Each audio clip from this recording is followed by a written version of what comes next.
I think a lot of people think that you live in Detroit because you have to, not because you choose to.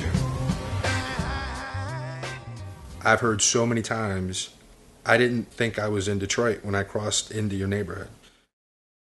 One of the first things that drew me to the neighborhood was seeing kids in their backyards playing football, something that I loved doing when I was a kid.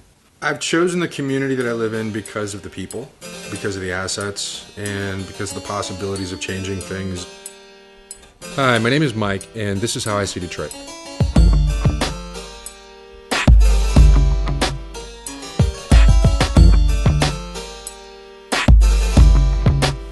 I grew up between 7 and 8 in Gloucester and Telegraph.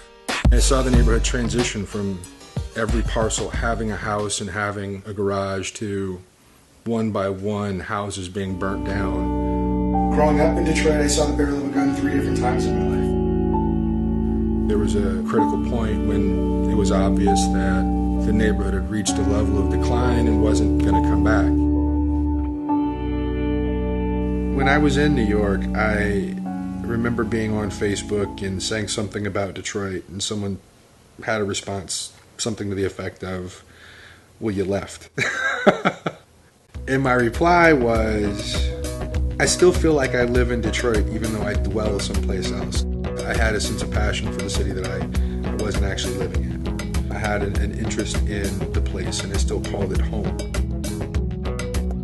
It took me a minute to accept that the city's not going to be $2.5 million again. To understand that all the vacant parcels that we have in the city probably won't ever see home ownership again. One of the reasons I decided to come back here was to not just raise a child.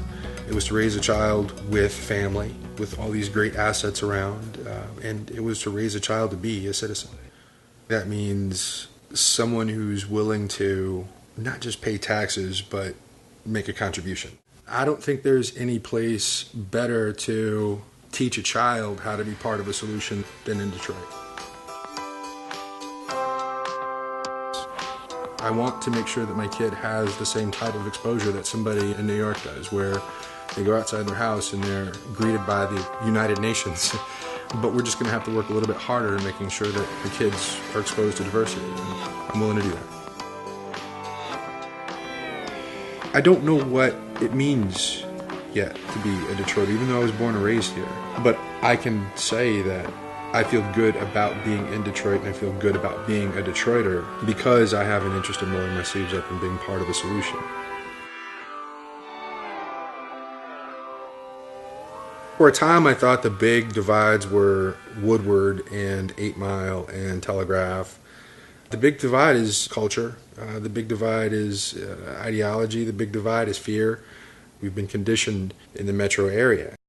And the minute you kind of step back from that, the minute that you allow yourself enough courage to experience, you really don't have too many dividing lines. My name is Mike, and you just crossed the line.